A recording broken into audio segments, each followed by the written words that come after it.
company. He said he would provide us an update as to what's going on at the operations on their property. Good evening, y'all. Appreciate the opportunity to talk to you. Again, my name is Bruce Martin. I'm Vice President of Operations for Texas Brine.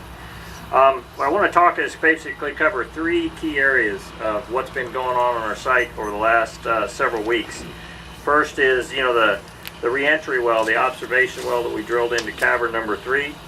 I want to spend some time talking about the sinkhole status and plans, where we're at, where we hope to be going.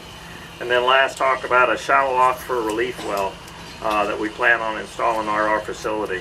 So let me start with the re-entry well that went into cavern number 3.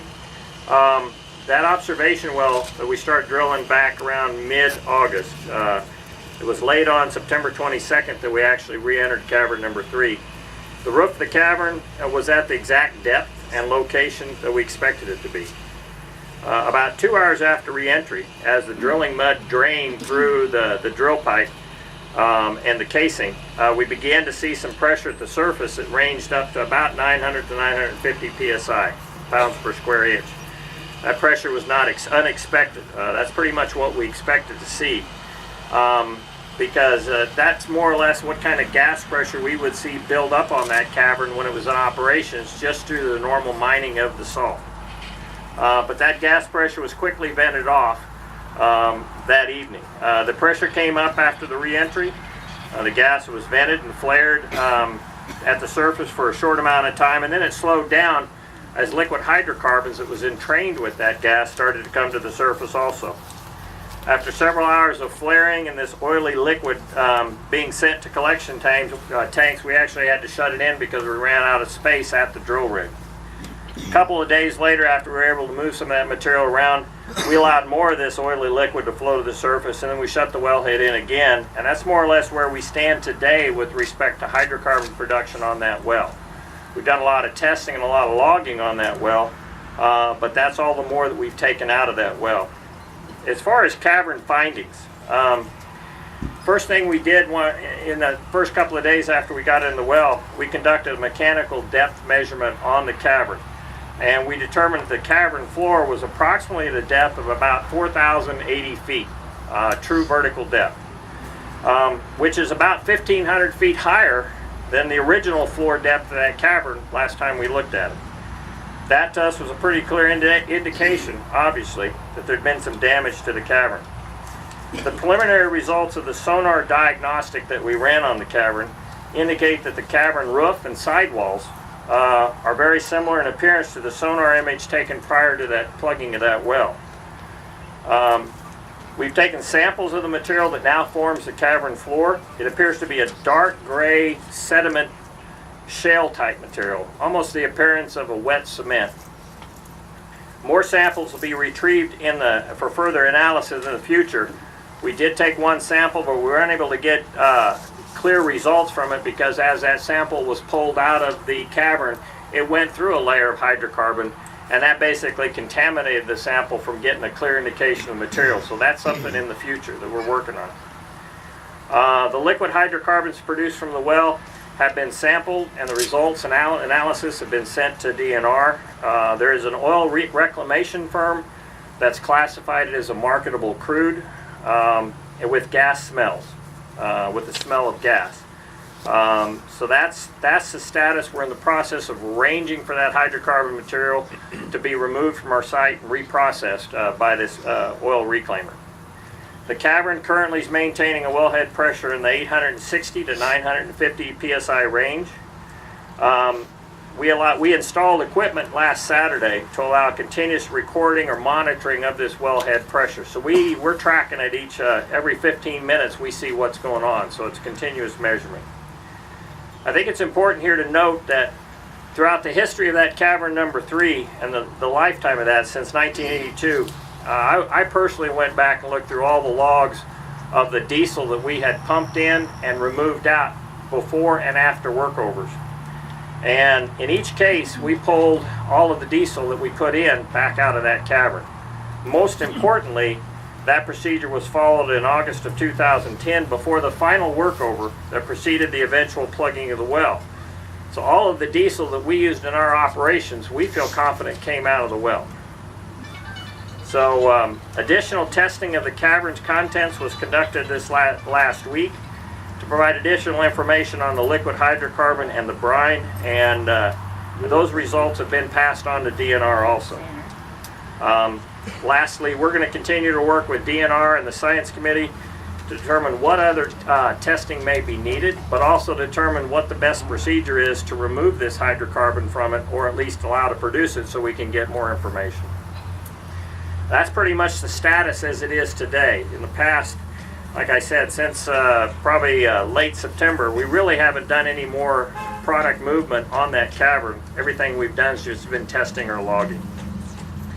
Now I'd like to move to the sinkhole status and plans. Shortly after the sinkhole formed, we did put oil containment boom around the entire perimeter, and that's been in place since then, and it's been maintained. It's been several times that it's been disrupted with a tree falling in, but we've redeployed it to make sure that we keep the thing encircled. And you know, that was the case through before and after Hurricane Isaac. This past week we made great progress removing a great deal of the floating vegetation and debris that was on the surface, and most of that was removed. And then this past couple of days we started removing the hydrocarbon that was floating on the surface, and that process is ongoing. However, this morning there was some additional sloughing of the perimeter of the sinkhole toward the southwest area. And it was about a 50-foot perimeter, about 10 foot deeper away from the center of the sinkhole fell in, and about 5 to 10 trees went in with it. It occurred about 8:30 this morning. So as a result, we stopped activity on the surface of the sinkhole, but continue to recover the hydrocarbon. We're going to monitor this on a day-to-day basis. You know, our number one concern is the safety of the workers out there and to make sure that we don't get anybody hurt. The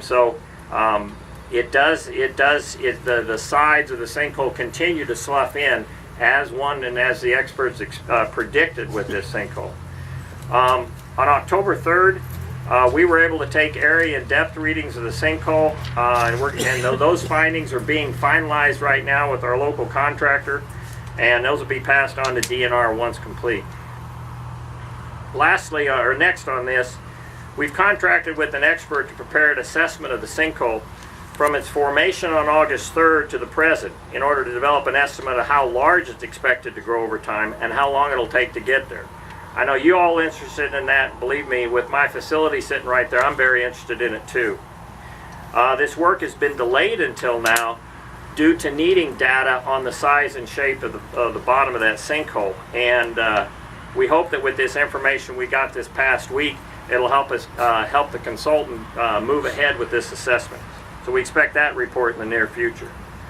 From an ongoing monitoring standpoint, we've got a set of 4 what they call inclinometers. They're actually devices that measure the tilt, or the tilt of a pipe that's put into the ground.